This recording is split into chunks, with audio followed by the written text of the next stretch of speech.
చిన్నన్న ఓరన్నో పెద్దన్న కొట్టిన మట్టితోను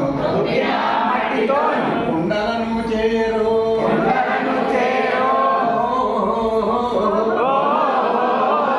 ఓరన్నో చిన్నన్న ఓరన్నో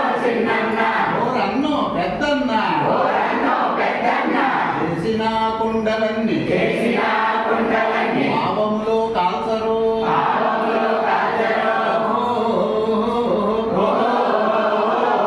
ఓరన్నో చిన్నన్న ఓరన్నో పెద్దన్న కాల్చిన కుండలన్నీ తిరిగి తిరిగి అమ్మరు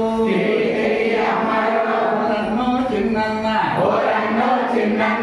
ఓరన్నో పెద్దన్న వంట మట్టి తొక్కి తొక్కి